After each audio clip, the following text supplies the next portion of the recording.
Person of the Year 2024, Insinyur Adil Prayitno MT selaku Kepala DPKPP Kabupaten Cirebon sebagai tokoh pembangunan desa dan pengentasan kawasan kumuh.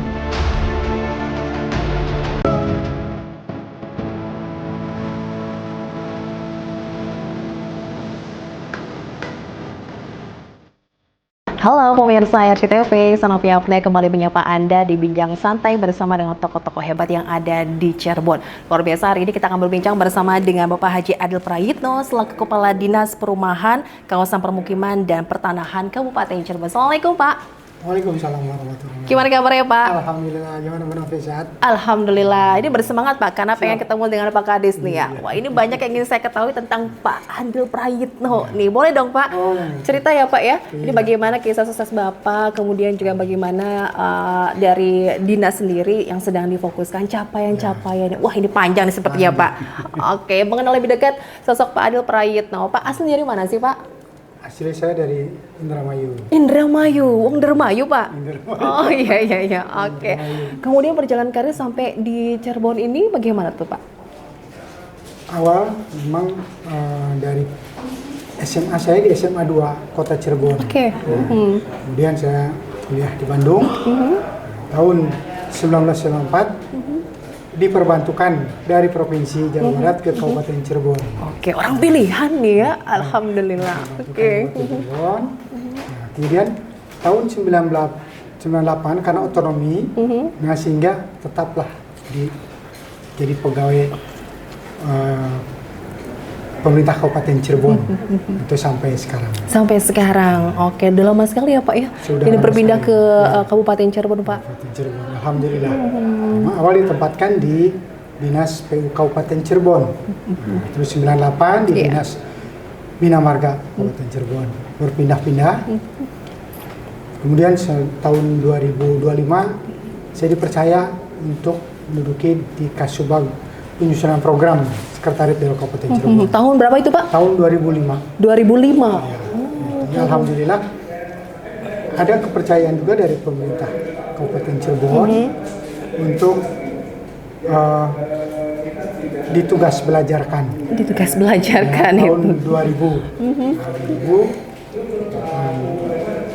ngambil S2 di Sistem dan Teknik Jalan Raya Institut Teknologi Bandung. Wah, ini luar biasa. Pendidikan selalu ya terdepan ya Pak ya. Ya, begitu selesai 2003, nah ditempatkan sebagai kasih dulu di Dinas Bina Marga. Kasih Perencanaan Umum Jalan Kabupaten Cirebon, Dinas Bina Marga ya. Nah, 2005 dipromosikan jadi Subag Penyusunan Program di Terus Sekretariat meningkat Cirebon, Pak. meningkat. Alhamdulillah dipercaya lagi tahun 2009 dipromosikan lagi menjadi Kepala Bidang Bina Teknik di Dinas Pengelolaan Sumber Daya Air dan Pertambangan sampai tahun 2014. Nah, 2014 akhir sekitar bulan September dipromosikan lagi menjadi Kepala Bagian Pembangunan Sekretariat Kabupaten Cirebon. Tahun 2021 dipromosikan lagi menjadi masih Kabag, Administrasi Keuangan dan Perencanaan di Setda masih. Tahun 2021 baru 1 tahun di AKP Berpindah kembali. berpindah ke Sekretaris Dinas Perumahan, Kawasan Permukiman dan Pertanahan. Alhamdulillah.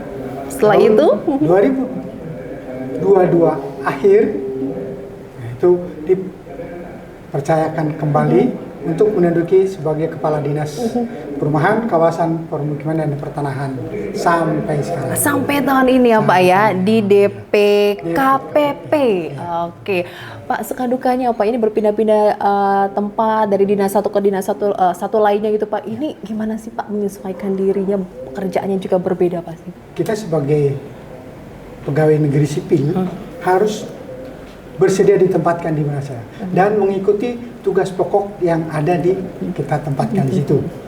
Memang walaupun basic saya sebagai orang teknik, tetapi secara administrasi, baik administrasi masalah secara umum, keuangan, itu harus bisa. Harus bisa. Nah, itu alhamdulillah saya dipercaya untuk itu. Sebagai tanggung jawab ya Pak ya. Sebagai Ini tanggung berat loh jawab. tugas Bapak ya Pak. Banyak hal yang harus ditangani Pak. Perumahan ya, kemudian juga terkait dengan penyediaan air ya Pak.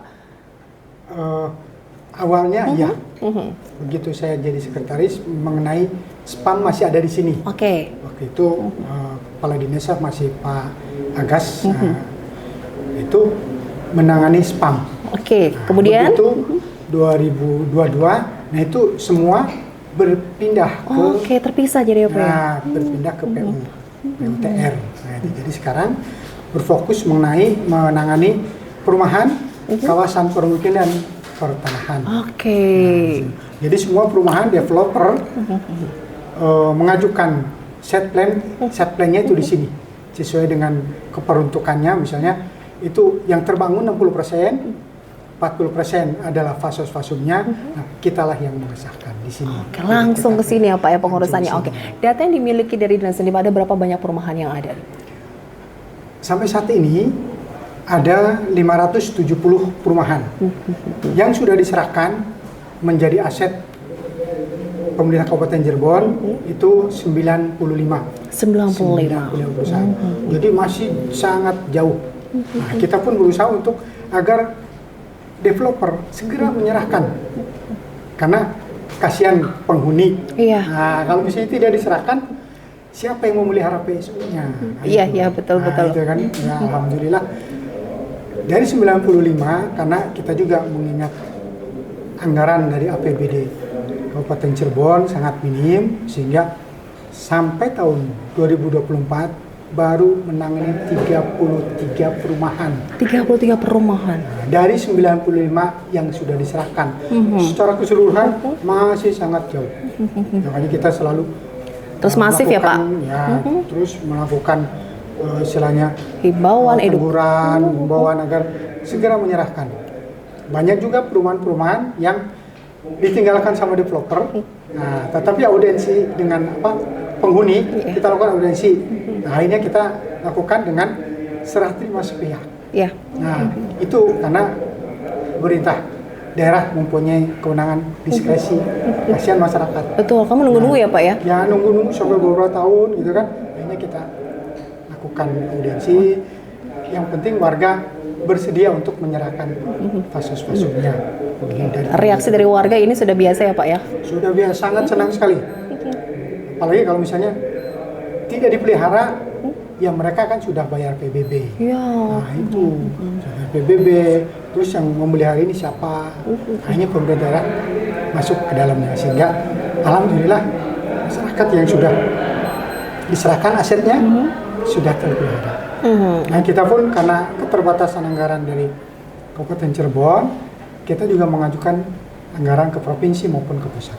Oke, untuk pemeliharaannya itu Pak, bagaimana Ya, tuh Pak? untuk pemeliharaan, karena kita kan ada 2 tugas pokok yang paling berhubungan dengan masyarakat, yaitu tentang perumahan, kemudian kawasan permukiman, dan pertanahan. Kalau pertanahan ini kita hanya sebatas memfasilitasi kalau misalnya ada yang memerlukan tanah dan ada sengketa, nah kita yang memfasilitasi. Untuk kawasan permukiman, kita ditargetkan juga bahwa kita tidak boleh ada kawasan kumuh. Tidak ada kawasan kumuh. Itu. Ternyata setelah kita lakukan survei, ada 25 desa yang masuk ke kawasan kumuh. Alhamdulillah kita bisa masuk dan kita pun usulkan ke pemerintah provinsi dan pemerintah pusat.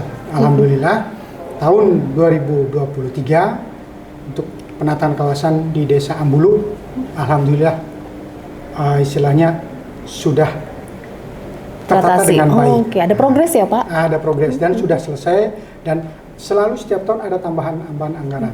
Ya walaupun ininya yang menangani adalah desa, tapi alhamdulillah Desa Ambulu sangat antusias untuk membangun desanya.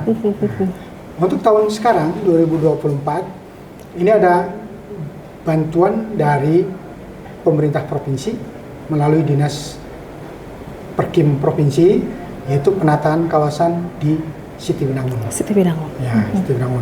Dan alhamdulillah di Desa Waruroyong pun kita mengajukan ke provinsi dengan bantuan keuangan dari provinsi.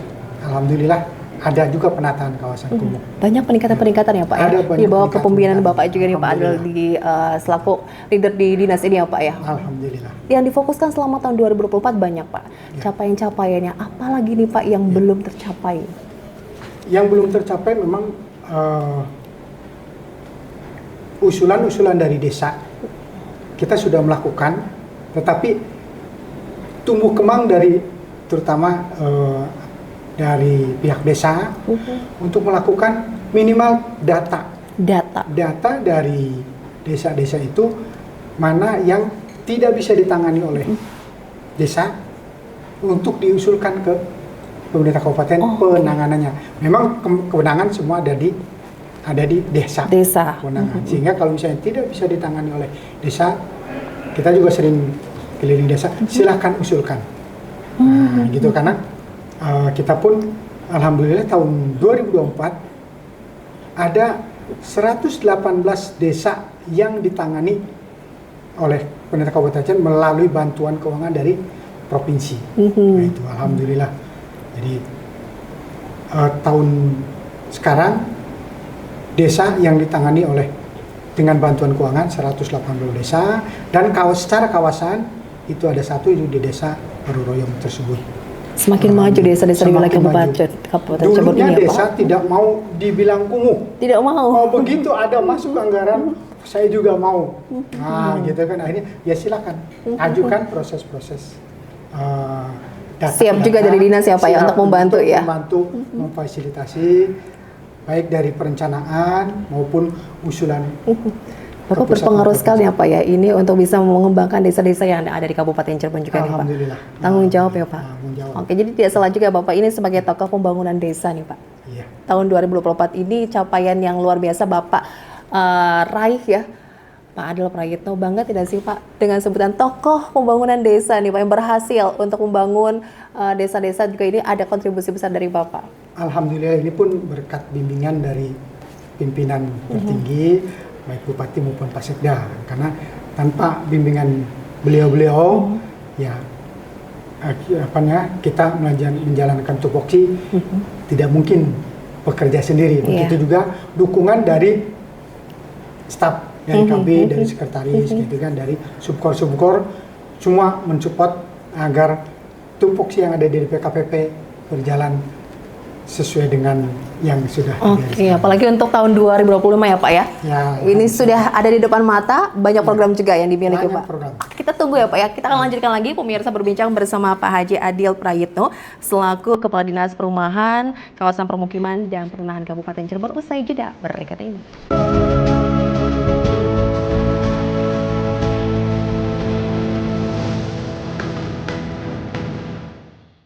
Oke, untuk membangun desa ini sangat luar biasa ya Pak ya, karena masing-masing desa di Kabupaten Cirebon punya potensi yang berbeda-beda Pak. Oke, dan Bapak juga berkomitmen, semua harus maju ya Pak? Harus. Oke, kerja keras dari kolaborasi ya Pak, pemerintah desa, pemerintah Kabupaten Cirebon dan juga Bapak ini Pak Adil Prayitno ya. Oke Pak, tahun 2025 punya program apa nih Pak di bawah kepemimpinan Pak Adil Prayitno ini? Sesuai dengan tupoksi DPKPP, perumahan itu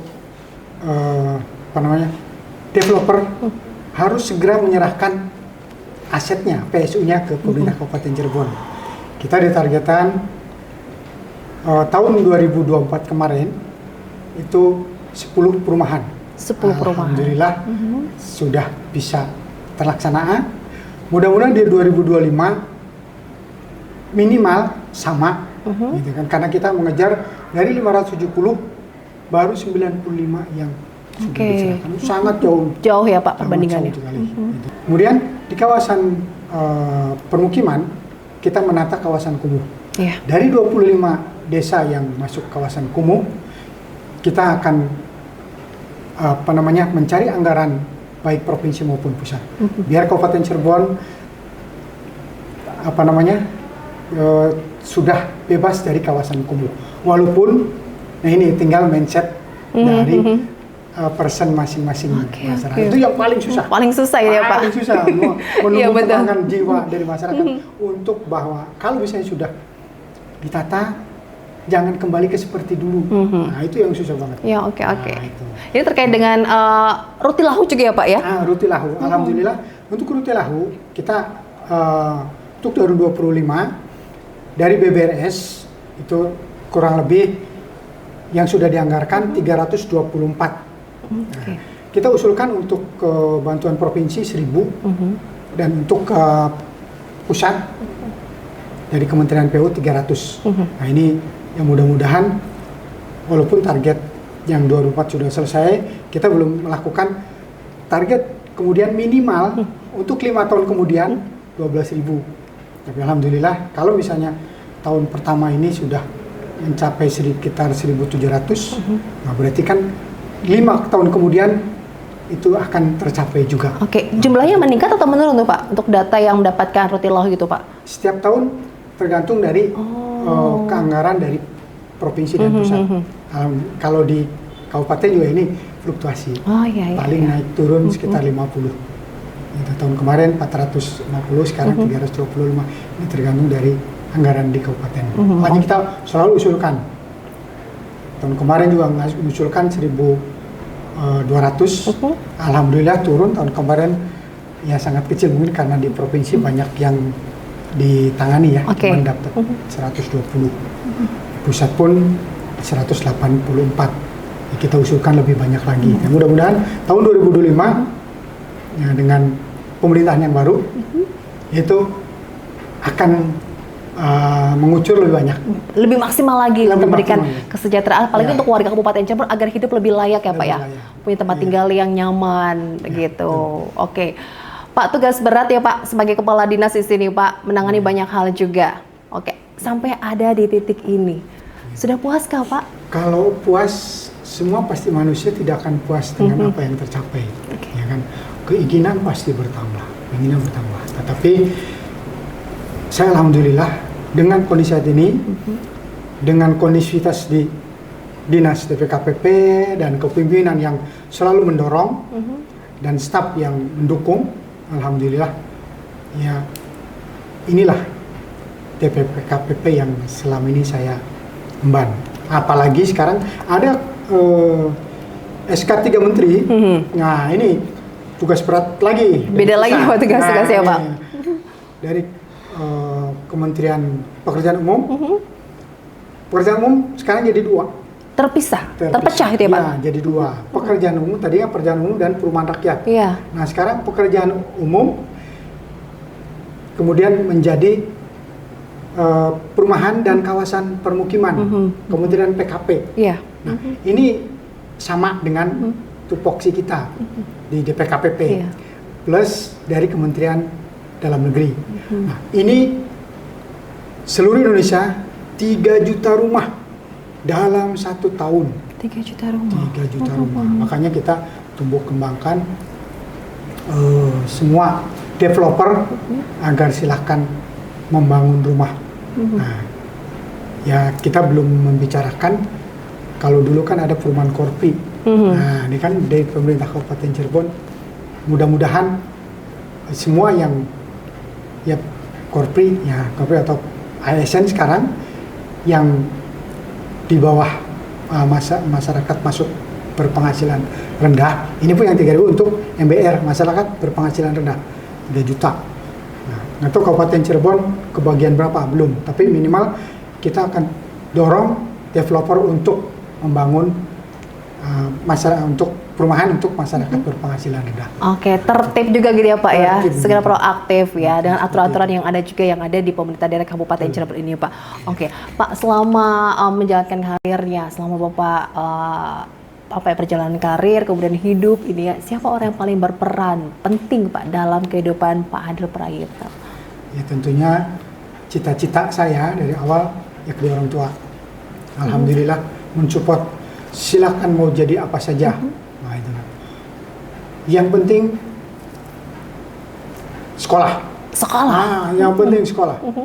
Mau jadi apa silahkan. Ya memang dulu pernah saya cita-cita. Apa cita-cita Pak Adil nih? yang namanya anak-anak itu kan masih berubah. Berubah-berubah ya Pak ya? Berubah. Waktu SMP menjadi insinyur pertanian. Insinyur pertanian, oke, berubah kembali. Berubah kembali, pengen menjadi dokter. Dokter. Tapi nggak pernah. Sekolah kedokteran? Apa nih? Apa namanya? Daftar ke Fakultas Kedokteran. Iya, oke. Ada cita-cita. Akhirnya terakhir saya masuk ke teknik sipil. Alhamdulillah. Oke, dan sekolah sampai S2 itu ya Pak? Terus Bapak Terus ya, alhamdulillah. menimba ilmu. Oke, itu dia pesan dari orang tua yang paling Bapak ingat apa sih Pak Kadis? Jangan memikirkan biaya. Yang penting sekolah. Nah, itu sekolah. Silahkan sekolah. Memang Bapak saya kan petani ya. Petani di Indramayu, Desa Cikedung Lor. Nah, itu kan. Pokoknya yang penting sekolah, silakan. Jangan mikirkan biaya. Alhamdulillah. Karena dari 5 bersaudara, semuanya PNS. Alhamdulillah. Waduh, kebanggaan juga nih orang tua ya Pak. Tapi yang pertama sudah pensiun. Nah, itu kan. Yang saya kedua. Bapak kedua. Nah, Adik-adik Bapak. Bapak kelima juga PNS. Nah, ini di berbagai instansi ya. Ada yang provinsi, ada yang di kabupaten, ada yang di PPN. Oke, ini anak seorang petani, alhamdulillah semuanya sudah jadi pegawai negeri sipil ya Pak ya. Wow, ini didikan dari orang tua termasuk keras atau bagaimana sih Pak? Membebaskan, membebaskan. Yang penting sekolah, apapun silakan sekolah. Alhamdulillah memang dengan sekolah kan mendapatkan ilmu.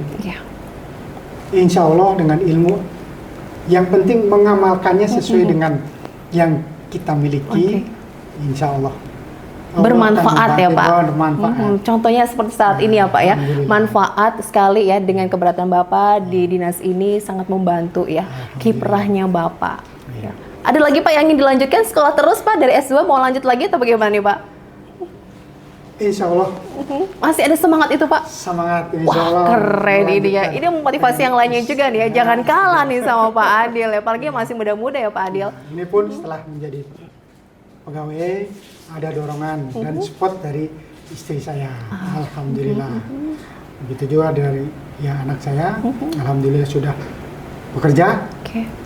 Jadi saya kembali ke semula lagi, berdua lagi. Wow, begitu. Karena dorongan dari istri ya, silahkan mensupport untuk sekolahnya disupport. Seperti ayah Bapak juga ya, membebaskan anak-anak, itu. silakan punya potensi mana kembangkan gitu ya Pak.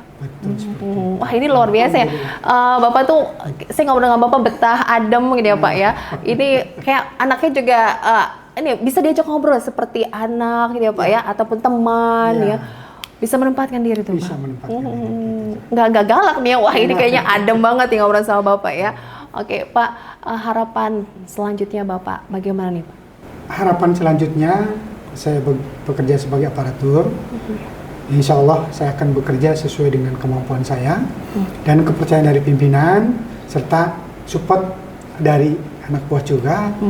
Insya Allah kita sesuai dengan rel, sesuai dengan tupoksi. Insya Allah yang penting Kabupaten Cirebon, DPKPP aman terkendali. Aman terkendali. Ya, selamat Bapak sebagai tokoh pembangunan desa, Pak. Ini Person of the Year 2024, orang-orang pilihan tokoh-tokoh hebat yang ada di Kabupaten Cirebon karena berkontribusi, Pak. Ini dalam hal memajukan pembangunan, khususnya pembangunan di desa, Pak. Waduh, desa-desa Kabupaten Cirebon ini bisa sangat terbantu sekali ya Pak untuk semakin maju, berkembang ya, nggak kalah semua ya Pak. Ya, insya Allah. Oke, ada harapan yang ingin disampaikan untuk pemerintahan desa, untuk desa-desa di Kabupaten Cirebon, Pak Adil? Harapan dari semua sekarang di desa-desa menginginkan semuanya, walaupun ada support dari ADD yang sangat besar, tetapi manakala ada yang tidak tertangani, segera bikin proposal ajuan untuk proses penanganannya oleh pemerintah Kabupaten Cirebon. Kita akan bantu perencanaan DED RAB-nya kebutuhan, serta kita akan dorong untuk usulkan ke pemerintah provinsi atau pusat untuk penanganan. Yang penting Kabupaten Cirebon, desa maju, tidak ada kawasan kumuh dan tidak ada lagi rumah tidak layak huni. semuanya terlayak pun ya Pak. Semua laki. Kesejahteraan masyarakat juga semakin meningkat. Amin. Pak, tugas mulia Pak, semoga bawa keberkahan ya Pak. Semua Bapak juga selalu sehat, berikan yang terbaik untuk warga Kabupaten Cirebon. Amin. Oke, sebagai tokoh yang luar biasa ya yang ada di Kabupaten Cirebon, semoga bisa menginspirasi semuanya Pak untuk tetap mengutamakan pendidikan ya Pak. Karena banyak manfaat dari itu semua untuk diri sendiri dan juga untuk orang lain. Terima kasih banyak Pak Adil, saya selalu Bapak. Sampai jumpa, kita ketemu lagi di program berikut ya Pak ya. Kita ngobrol-ngobrol lebih dekat lagi dengan Pak Adil. Mangga. Terima kasih banyak, sampai jumpa. Wassalamualaikum.